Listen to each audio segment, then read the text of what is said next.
Saya resign dari guru, lalu usaha macam-macam, sudah banyak yang saya lakukan, kok tidak ada kecocokan dengan hati nurani ya. Dari berbagai usaha, dagang, segala macam sudah pernah saya lakukan. Menjelang tua kok saya berpikir bagaimana ya kegiatan supaya badan saya ini tetap bergerak, tetapi masih bisa menghasilkan pulus atau uang gitu kan. Maka saya berpikirlah terjun ke dunia pertanian. Sejarahnya ya, ini tanaman endemi di negara India ya, tidak ada di negara manapun. Lalu India di sana karena sudah hampir punah, tidak dikembangbiakan, penduduknya tidak bertani kunyit hitam. Karena khasiatnya ini luar biasa, maka negara-negara lain, orang-orang dari negara lain itu berusaha membudidayakan seperti Thailand, Vietnam, Malaysia, bahkan sampai ke Indonesia. Sudah terbukti saya asam urat sudah sembuh. Teman-teman juga yang pernah beli bibit saya ada asam urat lah, asam lambung, macam-macam. Di samping dia nanam kemudian dikonsumsi, hampir semuanya sembuh yang mencoba dengan kunyit hitam. Bahkan istri saya sendiri hampir meninggal gara-gara COVID tahun kemarin. Kebetulan saya panen kunyit hitam, alhamdulillah selamat ya. Padahal komorbidnya itu diabetesnya waktu masuk rumah sakit sampai 700 bukan 400, 500, 700. Alhamdulillah selamat.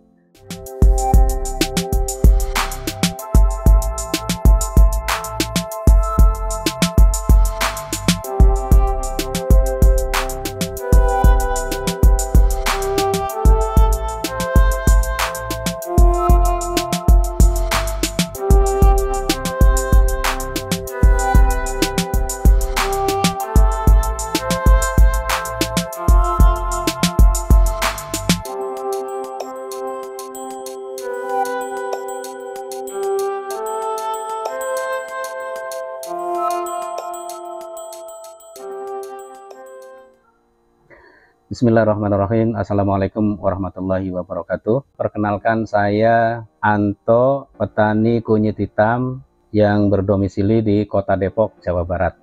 Background saya sebenarnya seorang pendidik ya, atau guru. Gurunya bahkan guru seni rupa, bukan guru pertanian.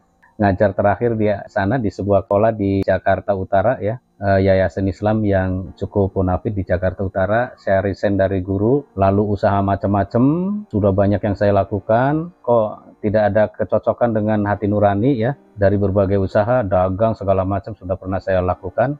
Menjelang tua kok saya berpikir bagaimana ya kegiatan supaya badan saya ini tetap bergerak, tetapi masih bisa menghasilkan pulus atau uang gitu kan. Maka saya berpikirlah terjun ke dunia pertanian. Awalnya sih saya menanam vanili ya. Kunyit hitam ini kan baru-baru ini ya, booming kira-kira 3 tahun 4 tahun yang lalu lah. Saya mulai berkecimpung di kunyit hitam ya kurang lebih 2 tahun sampai 3 tahunan lah, 2 tahun setengahan lah sebelum COVID-19. Saya sudah kenal dengan kunyit hitam, lalu saya ikut menanam kunyit hitam. Dan di Depok hanya saya ya yang menanam kunyit hitam.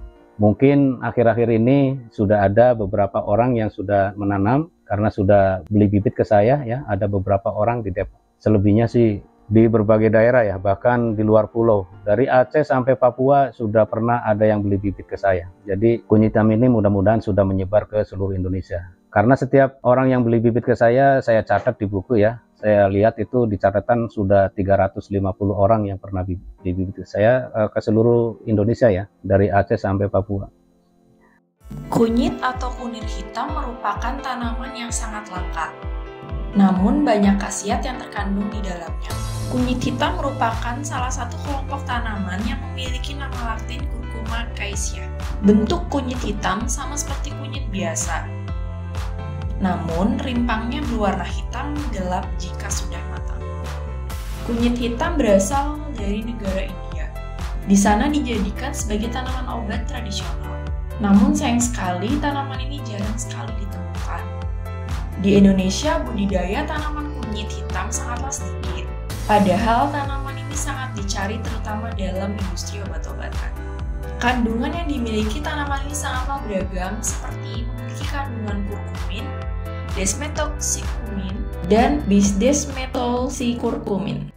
Jadi kunyit hitam itu sejarahnya ya, ini tanaman endemi di negara India, ya tidak ada di negara manapun. Ada yang bilang dapat dari Turki, dari mana? Nah itu ya silakan. Tapi yang pernah saya tonton sih YouTube yang menyatakan bahwa dia dapat dari Turki itu orang Turkinya bukan dari Turki. Jadi dia ketemu orang Turki di mana di perjalanan travel menawarkan kunyit hitam. Lalu barteran dengan tanaman dia. Jadi barteran tanaman antara kunyit hitam dengan tanaman yang dia punya, orang Turki. Tapi pada dasarnya kunyit hitam itu berasal dari India. Jadi satu-satunya negara yang ditumbuhi kunyit hitam adalah India. Lalu India di sana karena sudah hampir punah, tidak dikembangbiakan, penduduknya tidak bertani kunyit hitam. Karena khasiatnya ini luar biasa, maka negara-negara lain, orang-orang dari negara lain untuk berusaha membudidayakan seperti Thailand, Vietnam, Malaysia,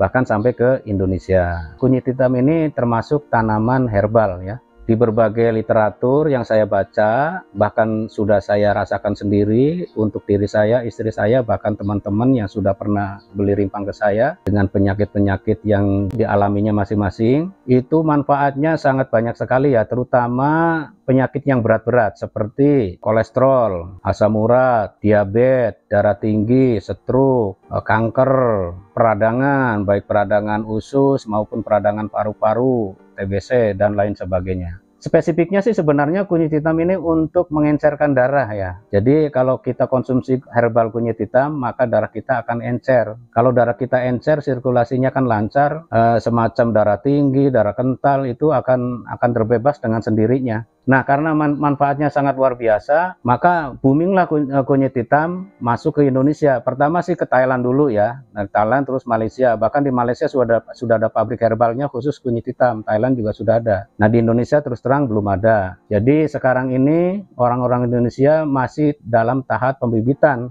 Tidak banyak nanamnya, paling 100 pot, paling banyak 200, bahkan paling banyak sekali 1000 pot. Itu pun mereka yang sudah punya home industry herbal biasanya. Dia punya latar belakang herbal, begitu kenal kunyit hitam, maka dia mencoba untuk mengolah bahan baku herbal kunyit hitam. Ternyata setelah mencoba meracik herbal bahan baku kunyit hitam, justru yang kunyit hitamnya, jadi herbal-herbal yang lain nggak laku. Oh ya, bibit yang jelas pasti dari Thailand ya, karena Thailand itu sudah menanamnya itu skala hektaran untuk pasokan bahan baku pabrik yang ada di Malaysia, begitu. Jadi kita bibitnya dari Thailand. Ya Thailand awalnya dari India, begitu. Karena yang menanam banyak di Thailand, maka kita bibitnya dari Thailand. Sebelum kunyit hitam kan tadi saya sudah ceritakan menanam vanili ya. Cuma vanili yang di Depok ini sudah habis untuk orderan bibit sebanyak 20.000 polybag. Akhirnya saya babat habis untuk pembibitan, bahkan itu masih kurang. Saya ngambil dari kebun saya yang di Karawang yang dikelola oleh adik saya, sampai sekarang masih ada. Jadi vanili tetap masih ada di Karawang ya, khusus untuk pembibitan memang. Jadi bukan untuk pembuahan. Adalah di sana kira-kira 2000 pohon. Selain itu juga saya sedang budidaya anggur ya, tapi anggur ini istilahnya larinya sih ke hobi ya. Hobi karena sekarang anggur impor ya, anggur impor itu sedang booming. Saya ikut-ikutan karena memang anggur itu tanaman yang simple ya, karena merambat, tidak punya banyak cabang ya, cabangnya bisa kita atur, hidupnya merambat, jadi di bawah itu nggak perlu memerlukan lahan banyak, jadi cukup nanam jarak 1 meter, kemudian kita rambatkan ke para-para ke atas ya, atau mungkin juga teralis seperti ini, sistem teralis ya. Nah, makanya saya anggur pertama ya untuk di rumah aja lah, ada kali ini ada 10 varian ya, ada 10 pohon lah dengan varian macam-macam, ada Jupiter, ada Tran, ada Kogema, ada Gospi, ada ini Taldun ya, macam-macam, ada banana. Nah, masing-masing varian itu mempunyai karakteristik yang berbeda-beda, baik bentuk buahnya, warna buahnya, dan rasa buahnya. Nah, itulah makanya saya tertarik ke anggur. Dan anggur nanti kalau sudah berbuah kan enak itu. Di emperan di sini sambil ngopi, kalau sudah ada buahnya matang tinggal petik kita makan. Jadi kayak di surga gitu bayangan saya.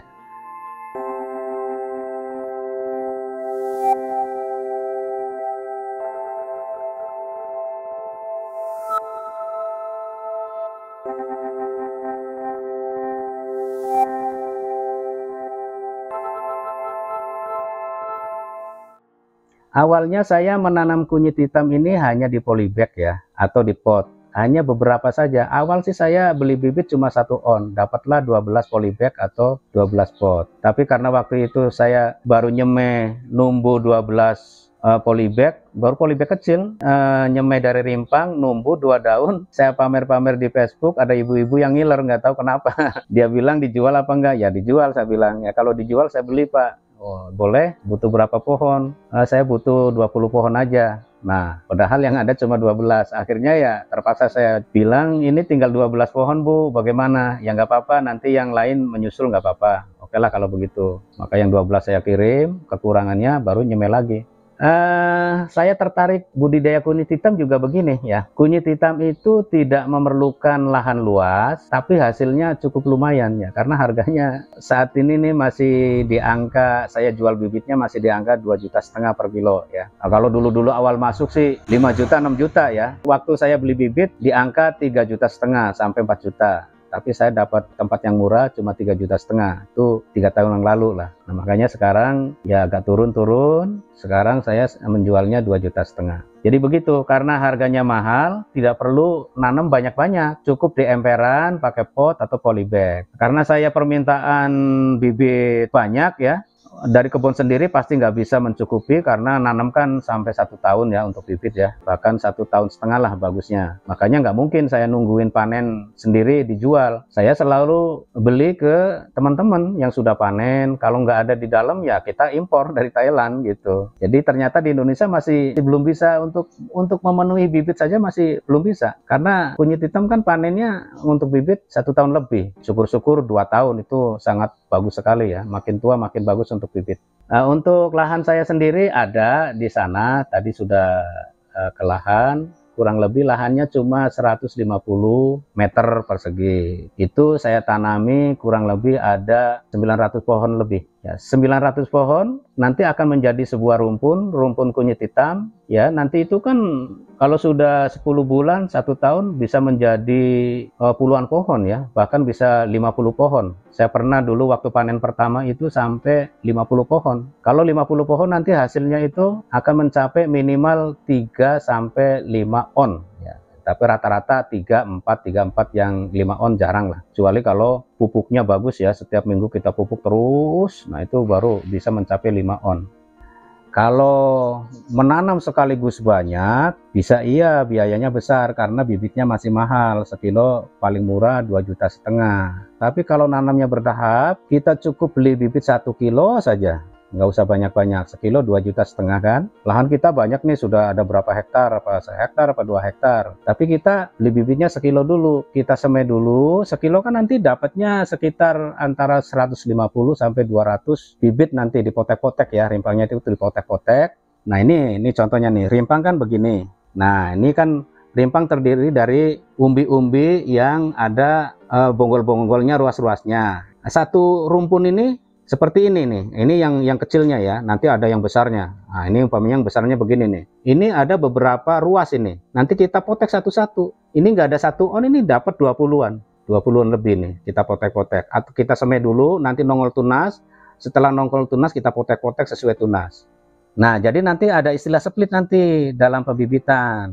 Jadi dari rimpang ini kita semai, numbuh menjadi 1 pohon, pohon itu akan menjadi rumpun. Kita sudah punya 100 rumpun nih, kita beli sekilo 1 bibit kan, yang harganya 2,5 juta ya kan, dapatlah 100, minimal itu 100 tuh, maksimalnya 200. Nah nanti 100 untuk split itu di usia yang paling bagus 3 bulan, 4 bulan. 3 bulan itu sudah minimal 10 pohon, minimal, kadang bisa 20 pohon, kita ambil minimalnya 10, ya kan. Kita punya bibit 100 pohon. 10 kali 100 sudah berapa? 1.000 ya, dalam jangka sebulan kita dapat bibit 1.000. Kalau kita nanti mau dibibitkan lebih yang 1.000, tunggu 3 bulan, masing-masing rumpun 10. 1.000 kali 10 berapa? 10.000. Itu bisa untuk 1 hektar lebih, bahkan mungkin 2 hektar. Nah itulah kalau kita pengen murah untuk menanam kunyit hitam. Dibilang murah-murah, dibilang mahal bisa kalau nanamnya sekaligus gitu. Ya, kunyit hitam relatif hampir nggak ada penyakitnya ya. ya, kecuali hama ya. Jadi begini, penyakit dan hama itu sesuatu yang berbeda ya. Kalau penyakit ya biasanya sesuatu yang menyerang tidak kelihatan oleh mata ya, kasat mata, seperti jamur fusarium, seperti bakteri patogen dan lain sebagainya, itu kan nggak kelihatan mata ya, virus. Nah, itu penyakit. Tetapi kalau hama itu yang kasat mata ya, seperti belalang, ulat, bekicot, dan lain-lain. Nah, yaitu paling hamanya itu kunyit hitam karena pohonnya itu berbatang basah mengandung air. Biasanya itu bekicot suka ya dengan tanaman-tanaman yang mengandung air. Biasanya bekicot makan batangnya ya. Lalu ulat sama belalang itu makan daunnya. Nah, itu paling itu. Tapi kalau kita sering ke kebun, kita pantau, kita sering semprot pakai insektisida, penyakit-penyakit hama-hama tersebut tidak akan datang ya, kecuali kalau kita tanam tinggal berminggu-minggu bahkan berbulan-bulan ya pasti itu kena hama. Tapi kalau kita tiap hari kontrol, tiap hari, insya Allah hama tidak akan ada ya. Kalau ada gejala-gejala belalang, ulat datang, langsung kita semprot. Nah, semprotnya kalau bisa jangan pakai kimia, karena ini kan kunyit hitam tanaman herbal. Herbal kan untuk kesehatan, untuk dikonsumsi. Jadi harus menghindari kimia, harus organik. Ya, jadi budidaya kunyit hitam itu harus serba organik, baik itu obatnya maupun pupuknya. Untuk ulat-ulatan, belalang dan sebagainya kan nanti teman-teman bisa belajarlah, googling di Google, di YouTube, bagaimana cara membuat pesnab atau pestisida nabati namanya. Itu bisa dari daun-daunan, bisa dari buah-buahan, bisa dari kulit-kulitan ya. Contohnya umpamanya yang saya lakukan untuk membasmi hama ulat, belalang dan lain sebagainya itu menggunakan buah bintaro. Kebetulan saya di Depok, di Sawangan itu banyak sekali di pinggir jalan ya, Pemda menanam buah bintaro untuk penghijauan ya. Itu buah bintaro bisa dipakai, buah jarak, daun mimba atau buahnya juga, mindi juga bisa. Sama itu buah maja. Kalau kampung saya namanya bernuk ya, atau buah maja. Itu juga bagus itu. Atau umbi gadung, itu bisa itu. Itu untuk pesnabnya, pestisida nabati. Pupuknya supaya subur, supaya berkembang biak anaknya cepat, itu juga harus organik, nggak boleh kimia. Gampang sekali kalau untuk bikin pupuk ya, banyak sekali ragamnya. Kita googling aja di Google lah, cara membuat POC untuk pertumbuhan vegetatif atau pertumbuhan. Kalau saya menggunakan bahan bakunya bonggol pisang untuk pertumbuhan, karena sudah terbukti dulu waktu menanam vanili menggunakan POC bonggol pisang sangat subur sekali, sehingga saya mendapatkan orderan bibit 20.000 polybag itu gara-gara vanili saya subur ya. Yaitu rahasianya di POC bonggol pisang. Tentunya ada campuran lain-lainnya, nanti bisa belajar lah ya. Saya kasih tahu bahan bakunya saja, yaitu bonggol pisang.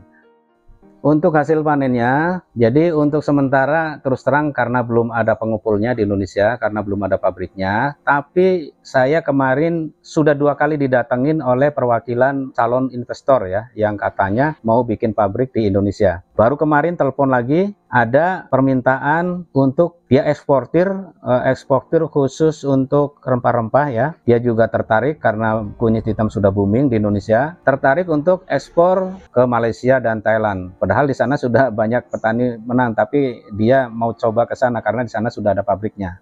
Dia targetkan sebulan 1 ton berupa bubuk katanya. Jadi nanti dia akan serap hasil petani, nanti akan dia keringkan, nanti akan dia bikin bubuk sendiri, baru bubuknya diekspor ke pabrik Malaysia dan Thailand. Dan saya yakin kalau ini terjadi, insya Allah Indonesia kemungkinan bisa bersaing karena kualitasnya ya, kualitas dari produknya setelah saya lakukan pemanenan, itu hasilnya lebih bagus, jauh lebih bagus dari bibit yang asalnya dari Thailand itu. Ungunya makin pekat, rasanya juga rasa herbalnya makin bagus ya. Sudah terbukti, saya asam urat sudah sembuh. Teman-teman juga yang pernah beli bibit saya ada asam urat lah, asam lambung macam-macam. Di samping dia nanam kemudian dikonsumsi, hampir semuanya sembuh yang mencoba dengan kunyit hitam. Bahkan istri saya sendiri hampir meninggal gara-gara COVID tahun kemarin. Kebetulan saya panen kunyit hitam, alhamdulillah selamat ya. Padahal komorbidnya itu diabetesnya waktu masuk rumah sakit sampai 700. Bukan 400, 500, 700. Alhamdulillah selamat.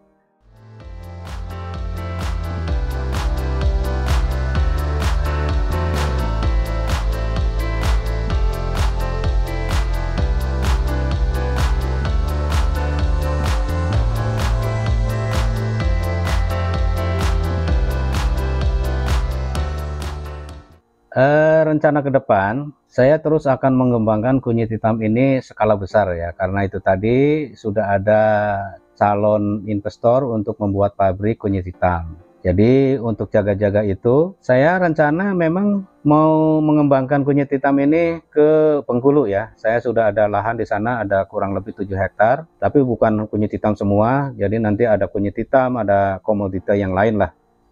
Karena kunyit hitam ini kan tanaman herbal ya. Tanaman herbal itu makin banyak orang mengenal, itu makin dicari, bukannya orang bosan seperti aglonema, tanaman hias. Kalau tanaman hias itu ada boomingnya, ada musimnya, ada jenuhnya. Kalau udah jatuh di titik jenuh ya udah menghilang. Jangankan suruh beli, orang dikasih aja kadang-kadang nggak mau. Tapi kalau kunyit hitam makin banyak orang tahu, makin dicari. Pesan saya untuk kawan-kawan yang ingin budidaya kunyit hitam, pertama itu jangan membayangkan dulu hasilnya sekian. Yang harus diniatkan pertama kali adalah untuk herbal keluarga, karena ini khasiatnya sebagai obat herbal ya. Apalagi sekarang kan cenderung orang larinya ke herbal ya, bukan ke kimia lagi. Bahkan langganan saya ini ada beberapa dokter yang nggak mau konsumsi obat kimia, dia sudah beli kunyit hitam untuk ditanam dan sebagai cadangan herbal keluarga. Itu dulu, niatkan itu dulu. Seperti saya juga niatnya begitu untuk herbal keluarga. Masalah hasilnya itu mah bonus lah, bonus. Sampai saya jualan bibit kunyit hitam itu hanya bonus. Awalnya sih niatnya begitu. Jadi kalau sudah niatnya begitu, insya Allah yang lain-lain rezeki apa itu akan menyusul lah. Untuk penonton Lentera 3, kalau seandainya nanti ada yang butuh bibit kunyit hitam untuk ditanam skala hobi atau skala untuk cadangan herbal atau skala nanti jaga-jaga untuk berkebun, kalau nanti sudah ada pabriknya atau sudah ada pengumpulnya, silakan hubungi nanti nomor WA saya yang ada di deskripsi ya, atau ke yang dekat-dekat Jabodetabek, datang aja langsung ke rumah saya, ke tempat saya di Jalan Raya Pasir Putih, masuk ke Gang Alif ya, RT 03 RW 02, nomor rumah 81 ya, Kelurahan Pasir Putih, Kecamatan Sawangan, Kota Depok, Jawa Barat. Dan jangan lupa subscribe untuk channel Lentera 3. Oke, terima kasih semuanya ya. Wassalamualaikum warahmatullahi wabarakatuh.